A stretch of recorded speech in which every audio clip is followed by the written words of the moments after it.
coisas.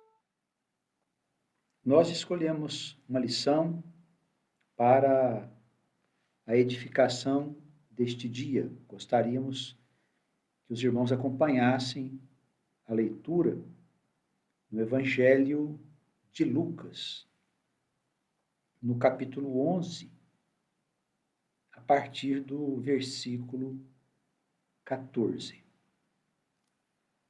Nós temos um conhecimento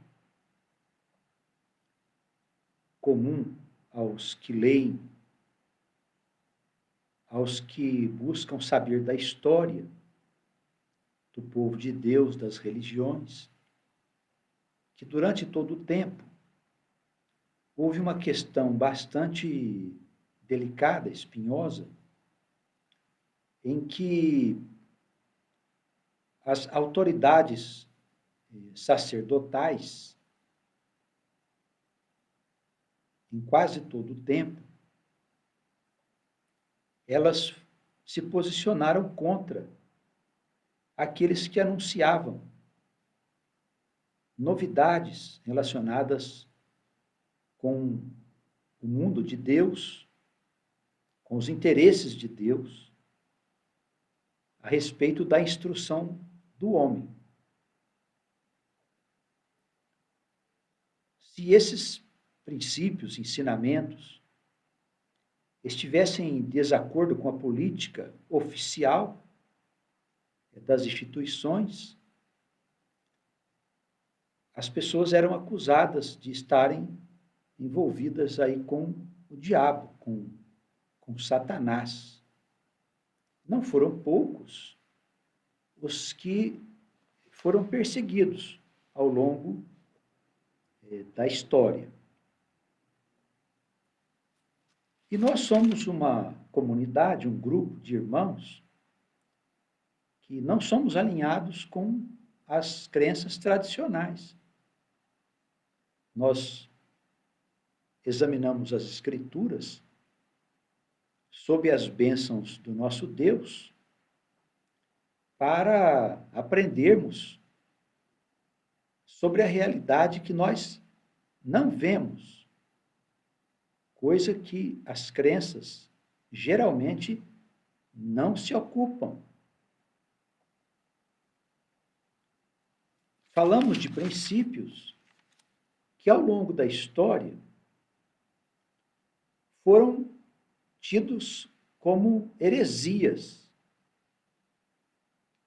Mas o interessante de tudo isso é que essas chamadas heresias, elas dão verdadeiro sentido aos textos que nós encontramos no Antigo e no Novo Testamento. Por que é que nós estamos aqui levantando esta questão? Porque haverá um momento que, quando as autoridades, as crenças comuns, tiverem contato com aquilo que nós estamos anunciando, eles vão dizer que nós estamos envolvidos com o diabo, como eles sempre fizeram. E não se trata apenas de uma opinião de pessoas, mas de um sistema de coisas que está no mundo há muito tempo e que exerce poderosa influência, dominando as mentes e corações. Os interesses, não é necessário aqui a gente comentar, basta que você ligue a televisão e poderá saber quais são os interesses dominantes nessas crenças. Basta que você, que tem um pouco de entendimento, examinar o que falam, o que fazem, e você saberá do que se trata. Que tipo de ensinamento? Quais são os ensinamentos? Quais são os princípios que nós ensinamos e que as crenças tradicionais não admitem? Primeiro, a origem da alma. A concepção da teologia comum é de que a alma é gerada no ventre da mãe, quando há a concepção física. Então, a tese defendida pela teologia, que nasceu dentro do seio da igreja, é de que Deus cria a alma no momento em que há conjunção carnal. E ali aparece um indivíduo. E nós sabemos que esse pensamento, embora respeitável como fundamento de crenças e doutrinas, nós sabemos que ele deixa uma série de perguntas sem respostas. Por exemplo, por que é que nascem pessoas portando defeitos físicos graves? Como Deus permitiu que isso acontecesse? Ou Deus não tem domínio sobre as coisas? Ou aqueles que nascem já com perturbações mentais, desde a tenra infância. Como Deus permite? Ele teria feito uma alma com defeito? Ou a alma, ela é perfeita e o corpo é defeituoso? Então, são várias questões que não encontram explicação lógica, racional. Quando você concebe a alma como tendo origem no próprio Deus, tendo sido criada do próprio Deus, como uma pequena partícula da divindade, e esse pensamento é muito antigo, então tudo tem uma lógica. Quando você admite que a alma não vive só uma vez, que ela nasce continuamente, trabalhando para o progresso dela e o progresso da humanidade, da qual ela faz parte, tudo então tem sentido. Tudo passa a ser lógico. Como que nós podemos fazer uma opção por um dogma irracional, sendo que existem explicações claras, sensatas, inteligentes, que dão sentido à vida e a todas as coisas criadas? São vários ensinamentos. A crença na vida após a morte, que nós continuamos existindo depois da morte física. As ideias são as mais variadas que existem nessas seitas. Uns acreditam que a alma fica no estado de suspensão, aguardando o juízo. Outros que a alma fica dormindo. Vão acordar lá na hora do fim de todas as coisas. Para aqueles que forem salvos, viverem no céu numa suposta cidade celestial. E os que forem condenados, eles ficarão eternamente no tal inferno. Tudo isso não tem lógica nenhuma. Tudo isso não tem nada a ver com a inteligência da criação. Afastou da igreja, das crenças, os homens de ciência, que por sua vez se tornaram descrentes em qualquer coisa. Os prejuízos para esse tipo de pensamento são muito grandes. Quando nós acreditamos que a alma continua existindo do outro lado, que ela não tem, na verdade, que carregar o seu corpo físico, uma vez que ele morre, ele volta a ser pó, porque ele pertence a esse plano existencial, e por isso, depois da morte física, o corpo se desfaz. E a alma não precisa dele, porque ela vai ter um outro corpo quando ela for voltar a nascer novamente. Uma mulher vai gerar um corpo pelas vias naturais e ocorre aquilo que se chama encarnação. Exatamente o que aconteceu com Jesus quando ele encarnou no mundo. Embora haja aí as teorias, também vindas dessas crenças, de que ele teria tido um outro tipo de nascimento, que foge à lógica, ao bom senso, à racionalidade, ao princípio de justiça. Enfim, o que vamos fazer? Vamos optar por uma crença que nada explica, por princípios que que são injustos do ponto de vista da vida que nos cerca, ou vamos buscar o entendimento inteligente? Vamos buscar o entendimento inteligente. Porque esse conhecimento é uma ciência que a igreja e as crenças sempre resistiram, não quiseram receber. Paciência, que siga os seus caminhos. Elas terão um tempo ainda de existência, mas isso tudo vai mudar com a chegada do novo mundo, da nova humanidade.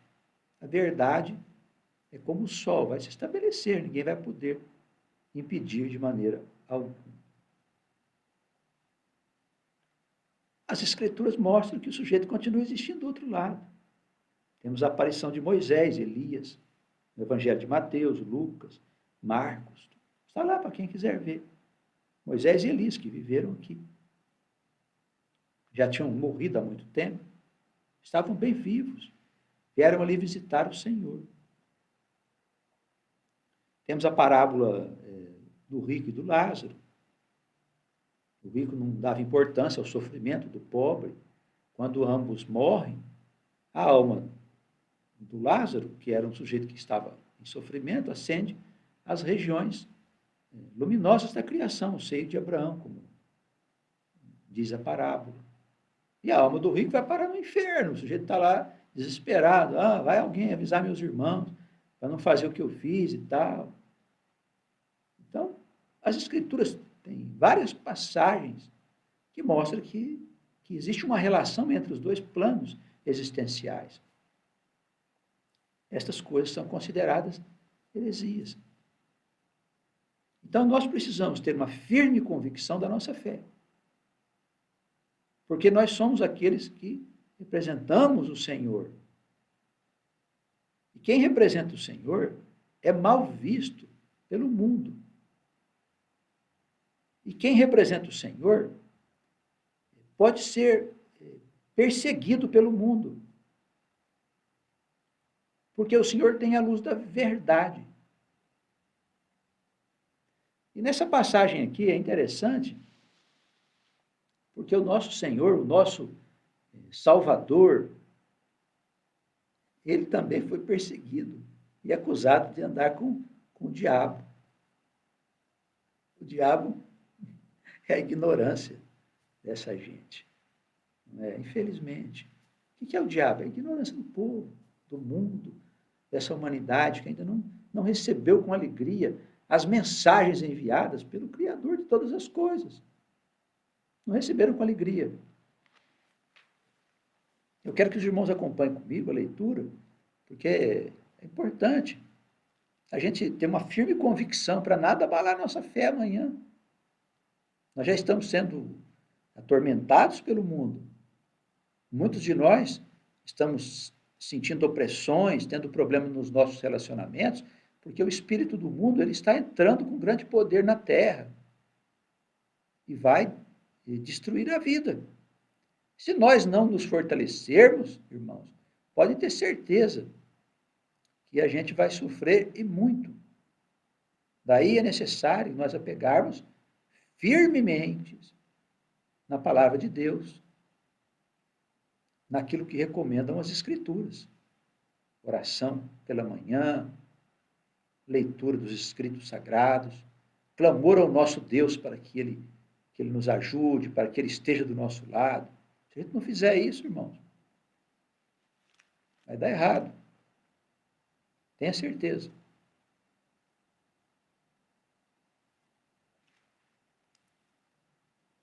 Estava Jesus expulsando um demônio que era mudo. E aconteceu que, saindo o demônio do homem, o homem mudo falou. E maravilhou-se a multidão por aquele fenômeno, chamado milagre, né? Porque, como não há conhecimento de como é feito, o sujeito pensa que é uma coisa sobrenatural. E não é uma coisa natural. Jesus utilizava ali de uma ciência que o homem desconhece. Ele tinha um conhecimento que as pessoas nem sabem o que é. Porque os maus espíritos, os demônios, podem provocar enfermidade nas pessoas. Enfermidades. Enfermidades graves. Ninguém se importa. Muita gente ficou alegre, impressionada, agradecida por ver aquilo acontecer. As pessoas conheciam o mudo, mas alguns que estavam ali diziam: ele expulsa os demônios porque o chefe dos demônios anda com ele, por Beelzebul, príncipe dos demônios. Como Jesus não era alinhado com as crenças daquele tempo, com a sinagoga, ele não era alinhado com o sacerdócio oficial. Tanto que ele foi levantado pela vontade de Deus. Não foi ordenado por homens. Ele foi ordenado por Deus para cumprir a sua missão gloriosa de libertar esta humanidade da sua ignorância.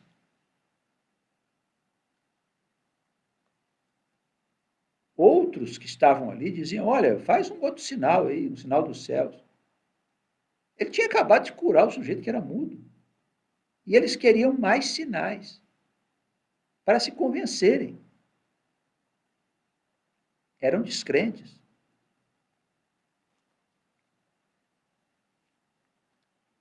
Mas Jesus, ele conhecia o pensamento das pessoas. Ele tinha esse dom. E ele disse-lhes: todo reino dividido contra si mesmo será assolado. A casa dividida contra si mesmo cairá. E se também Satanás está dividido contra si mesmo, como subsistirá o seu reino? Pois dizeis que eu expulso os demônios por Beelzebul.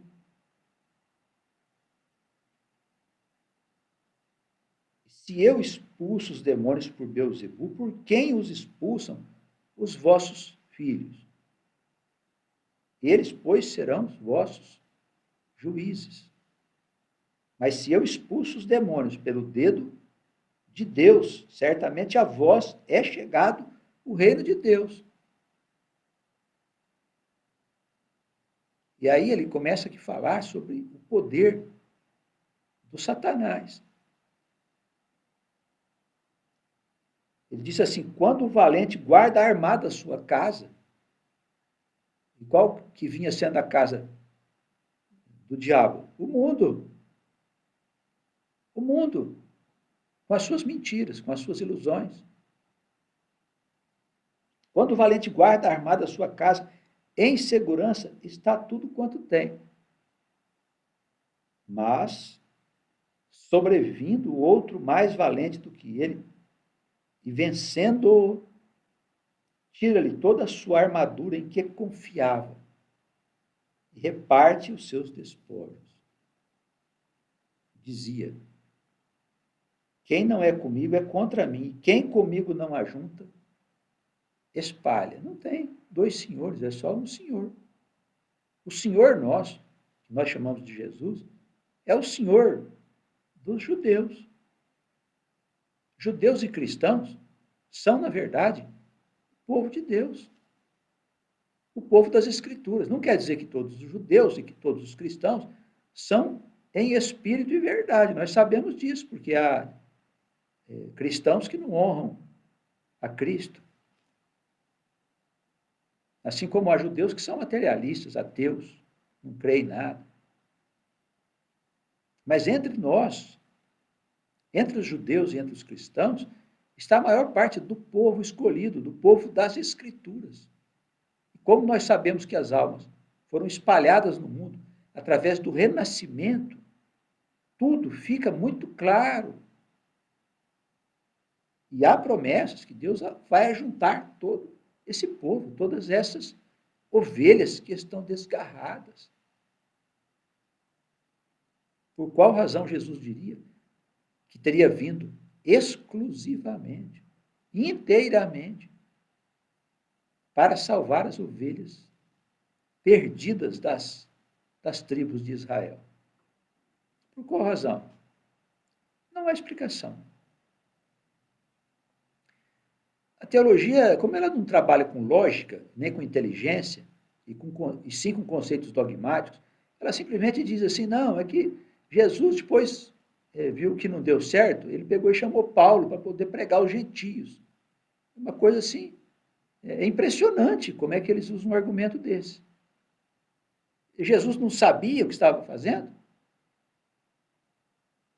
Parece que ele não é o Senhor. Então, são coisas miúdas que nós precisamos deixar de lado para avançar para um conhecimento que seja mais sustentável, conhecimento lógico. O que se entende aqui e que podemos aproveitar como instrução para nós, eu penso que é a questão da casa dividida.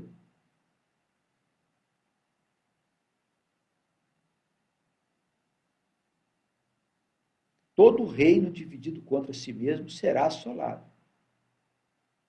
E a casa dividida contra si mesmo cairá. Vou fazer uma pergunta básica para você que está me ouvindo e me recebendo. A sua casa não está dividida contra si mesma?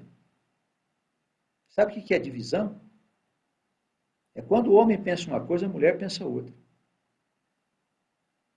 É quando o casal pensa uma coisa e os filhos pensam coisa totalmente diferente. Isso é casa dividida. E sabe por que a casa está dividida? As casas estão divididas no mundo? Porque acham bonito cada um fazer o que quer. Parece bonito, mas quando nós conhecemos como funciona a criação do eterno Deus, nós percebemos que quando as pessoas fazem o que quer e pensam o que quer, elas estão à beira de um desastre. Então eu quero chamar você, meu irmão, você, minha irmã, que estão me ouvindo. Você que é marido, você que é esposa, que é mulher idônea, olha para a tua casa, vê se a sua casa está dividida.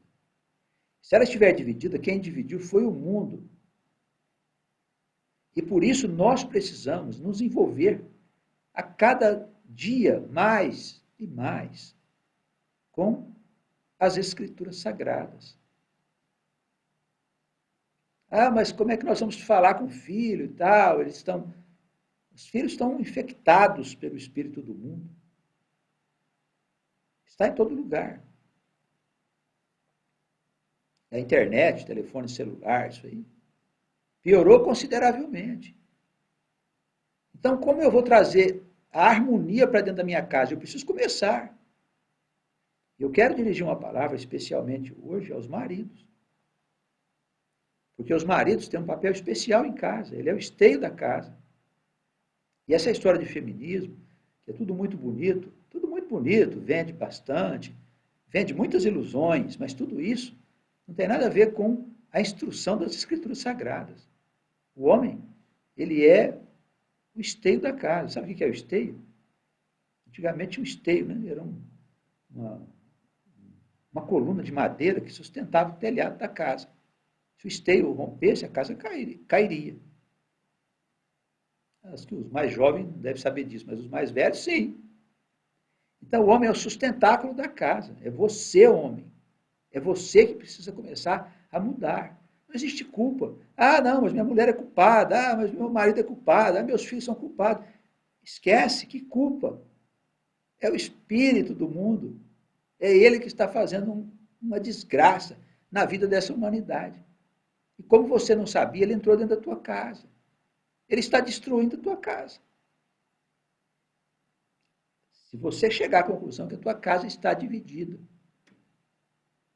Se ela estiver dividida, cabe a você, marido, você, em primeiro lugar, começar a trabalhar para unificar a tua casa. Como é que nós vamos fazer isso? Você vai orar, você vai ler as Escrituras todos os dias. Pela manhã, antes de você sair para trabalhar. E antes de se deitar, ore, converse com o nosso Deus. Peça para Ele unificar a sua casa. Pede por misericórdia, não pede por justiça, não. Senhor, tenha misericórdia da minha casa, da minha esposa, dos meus filhos, dos meus pais, para que a nossa casa possa ser edificada novamente. Porque a casa dividida, ela não subsistirá. É o que diz o texto aqui na palavra do Senhor. A casa dividida contra si mesmo cairá. Está aqui no finalzinho do versículo 17. Nós não podemos permitir que a nossa casa caia, porque está em jogo o futuro da nossa família, dos nossos filhos, que são almas eternas, que são almas com quem nós vivemos em outros tempos, e que estão novamente aqui do nosso lado. E que Deus nos deu a palavra, nos deu a salvação, para que nós pudéssemos estender esta bênção a todos aqueles que vivem conosco, irmãos. Por que o homem é o esteio? Porque ele é o primeiro na criação. Dá uma olhadinha lá no Gênesis, no capítulo 2, quando a alma da mulher é criada. Então, o homem, ele tem as prerrogativas do próprio Deus. E por isso, quando ele crê, ele pode mudar a vida na casa dele. Agora, se o homem deixar, seguir, não vai mudar nada. E a casa vai ruir. E daí não adianta dizer, meu filho se desviou, agora está fazendo isso e aquilo que eu não aprovo. Meu filho agora está envolvido com droga, está envolvido com prostituição, com as loucuras do mundo. Como eu faço? Não há nada a fazer. Você vai ficar esperando e vendo ele sofrer. Então nós precisamos conversar. Conversar sobre ações que possam trazer a unidade para a nossa casa. Casa dividida é o homem pensando uma coisa e mulher outra. Não pode. Mulher, cuida do teu lar. Você que está me ouvindo, cuida do teu lar. Junto com seu marido, conversem, encontrem um parâmetro de unidade para vocês viverem bem. A casa não pode estar dividida, principalmente por causa de interesses materiais. Principalmente por causa disso, porque isso não tem importância alguma na vida do povo de Deus. Alguma. Nós temos outras coisas para fazer. Não viemos ao mundo para trabalhar e ganhar dinheiro. Não viemos para isso, irmãos. Devemos exercitar os nossos dons, devemos exercitar o nosso conhecimento, a nossa profissão, fazer da melhor forma possível. Tudo isso Deus se alegra muito, mas não no sentido de ganhar dinheiro. Nós não viemos aqui para isso. Nós somos servos do Deus vivo, representantes do Cristo de Deus, o Senhor, que há tanto tempo vem pastoreando o nosso povo. Quando eu falo povo, eu falo do Israel. É Israel. Nós somos o Israel bíblico. Nós pertencemos a essas tribos. Como almas eternas que somos. Que já nascemos muitas vezes. Seguiremos nascendo, porque nós fomos criados para viver aqui no universo visível, e não no céu. Não tem paraíso no céu.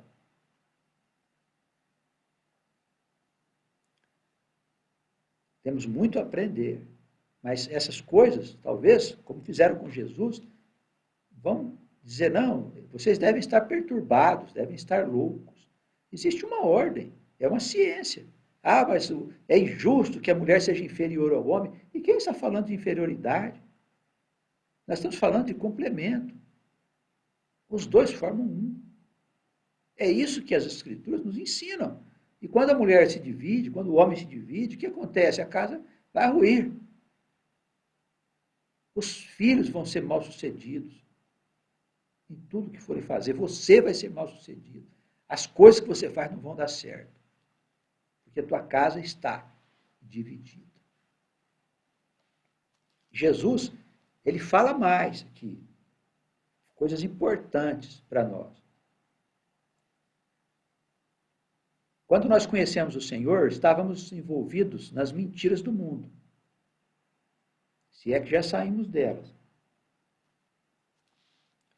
Jesus chama isso de espírito. O que é espírito? É um estado de coisas que dominava a nossa vida. E é real, você não vê, mas é real. E pode prejudicar muito a tua vida. Ele diz assim no versículo 24: quando o espírito imundo sai do homem, eu tinha acabado de curar um sujeito lá, lembra? O sujeito que era mudo. Quando o espírito imundo sai do homem, ele anda por lugares secos, vazios, que são as regiões da morte. Ele busca repouso e não acha, porque a casa dele era o sujeito perturbado. Ele morava ali. E Jesus, o Senhor, o expulsou. E agora ele está ensinando para nós. Conhecemos o Senhor, que ele tirou da nossa vida o mal, da minha vida, da tua vida. Ele tirou o mal da nossa vida. Ele tirou o espírito maligno que estava influenciando a nossa casa. Estava morando na nossa casa. E o que nós fizemos depois que ele saiu? Será que nós ocupamos a nossa casa com coisas úteis, verdadeiras? E a responsabilidade é sua, marido, é sua, mulher. Vocês dois, esposa, esposo, vocês dois são responsáveis, conversem porque são responsáveis. E se a sua casa cair e der errado, vocês serão ambos responsabilizados. Preste atenção. Deus não brinca com a criação, com o universo.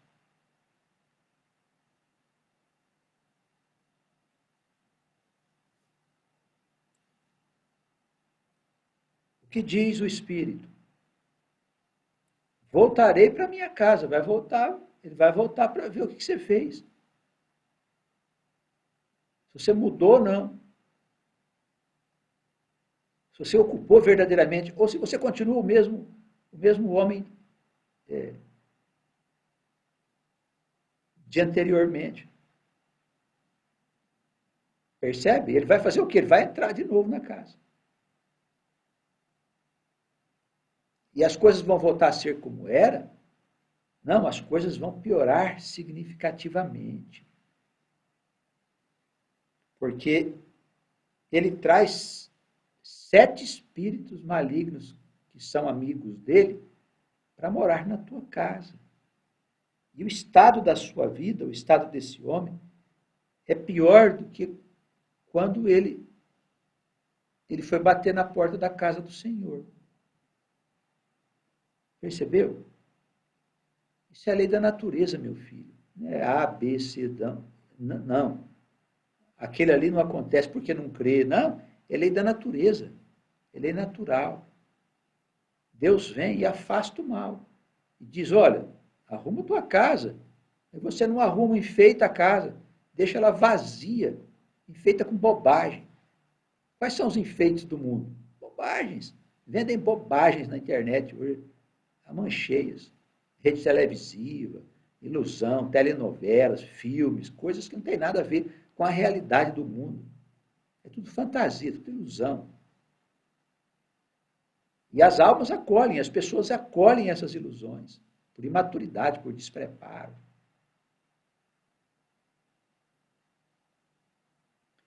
Então pergunta se a tua vida está novamente piorando, se você não se esqueceu de mudá-la.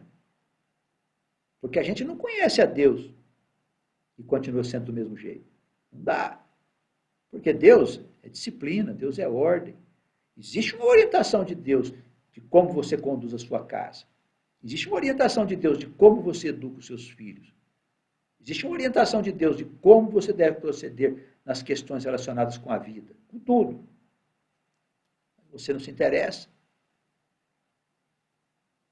a casa cai. Não subsistirá.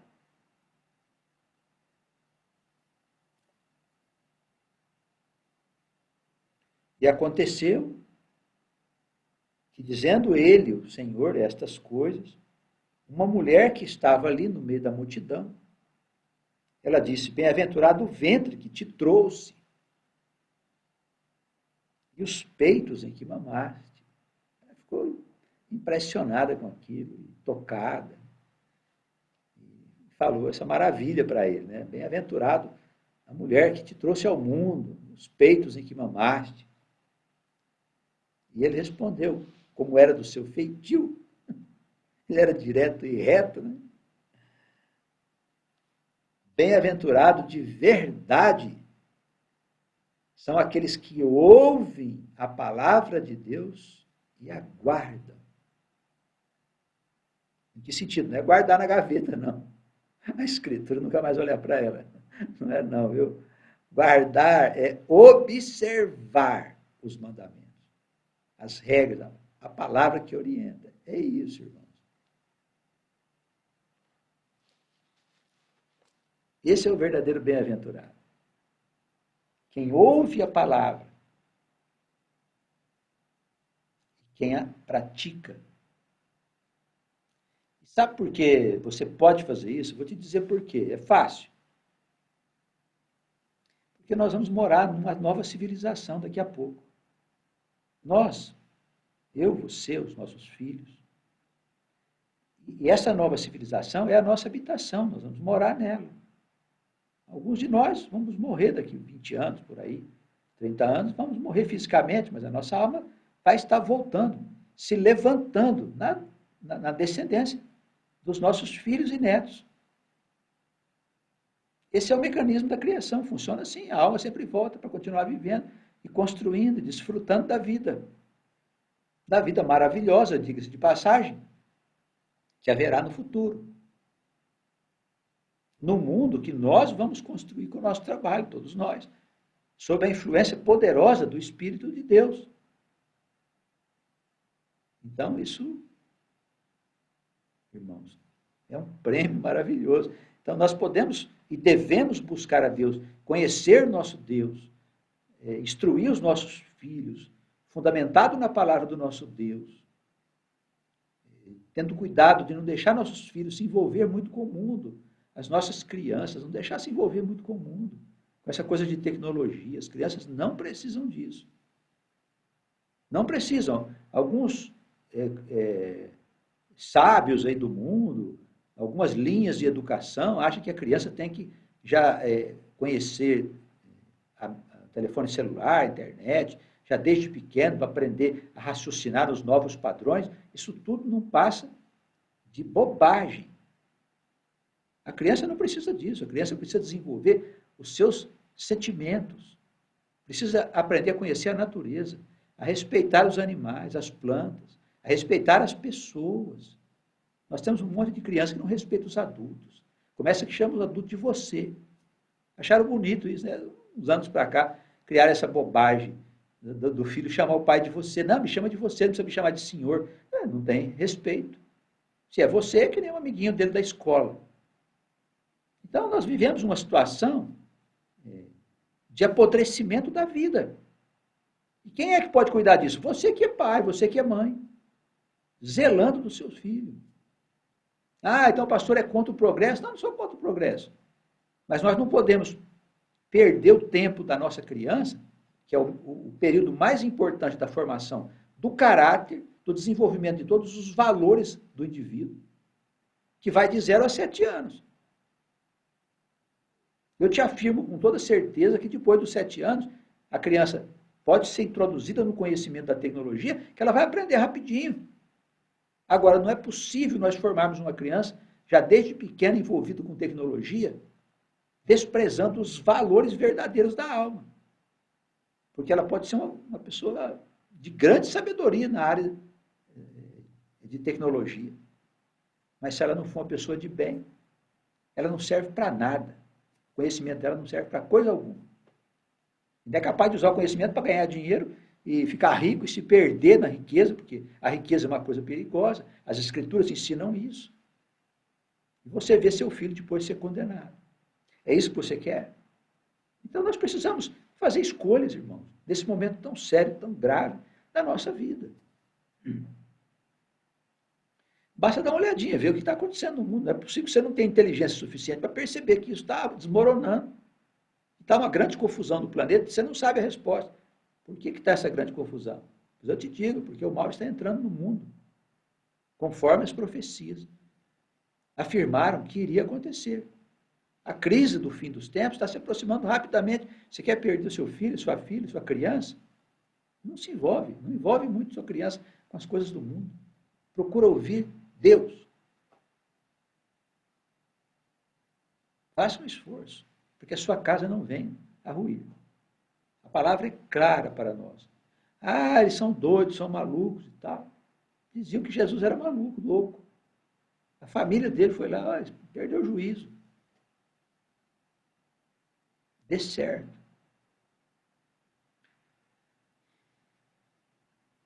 Faz o seguinte, dá uma ligadinha na televisão, vê o que falam, os que falam em nome de Deus, o que é que eles fazem.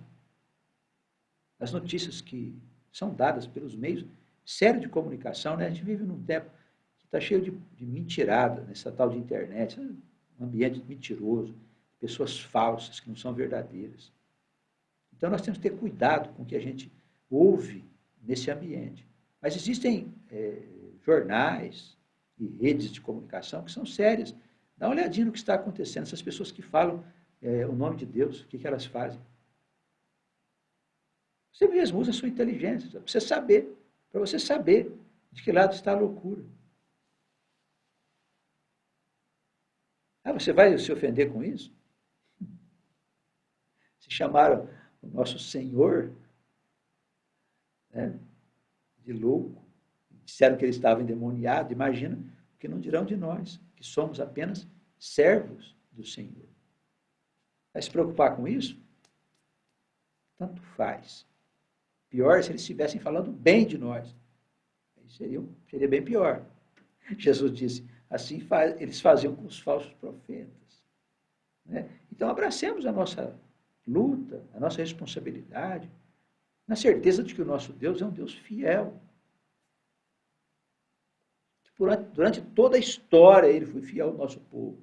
Toda a história, um Deus maravilhoso. Sempre perdoador, sempre arrependendo do mal que ia fazer sobre nós, que ia fazer vir sobre nós. É um Deus maravilhoso, que fez grandes promessas, nós vamos morar em lugares abençoados, vamos ter comida em abundância, as pessoas vão poder passear, vão poder viver, desfrutar da vida plenamente, desenvolver todos os seus dons, as suas potencialidades, num mundo que nós não vamos precisar pagar conta, pode saber disso, tenha certeza, porque tem recurso para todo mundo. Não é verdade? O mundo é riquíssimo, o planeta é riquíssimo, tem recursos sobrando, mas o que fizeram? Se apoderaram das riquezas do planeta, que pertencem ao Criador, não pertencem ao homem. Na sua imaturidade, os homens acharam que podiam edificar sua casa e fazer com que ela se sustentasse pelos seus próprios pensamentos. Olha o cenário e responde para você mesmo se isso está dando certo. Tá bem? Responde. Não precisa que eu te fale. Você é inteligente. Se você concluir que não está dando certo, nós estamos nos aproximando da grande crise que o homem vai viver. Mas depois disso vai se estabelecer um estado de paz e de alegria, de coisas infindas, as coisas do nosso Deus, e viveremos em paz para sempre, todas as gerações. Tá bem? Confiemos no nosso Deus, porque ele nunca falha. Ele nunca falha. Deixemos que o amor dele venha viver no nosso coração. Tenhamos responsabilidade, porque Deus gosta de pessoas responsáveis e sérias, e que tratam da vida de maneira conforme Ele orienta. Que nós possamos ouvir a voz do Senhor Ele está falando a nós e faz muito tempo. Não podemos mais deixar que a sua palavra, seus ensinamentos entrem num ouvido e saiam pelo outro. Ele precisa ficar dentro de nós para ocupar a nossa casa com coisas úteis e verdadeiras, de modo que o inimigo não volte a habitar o nosso coração. Que as bênçãos do Eterno possam permanecer com todos nós nesse dia e que ele nos ajude a compreender melhor os propósitos das Santas Escrituras, que o Espírito dele possa guiar-nos, possa nos proteger, possa zelar de todo nós, como ele tem feito ao longo de todo o tempo.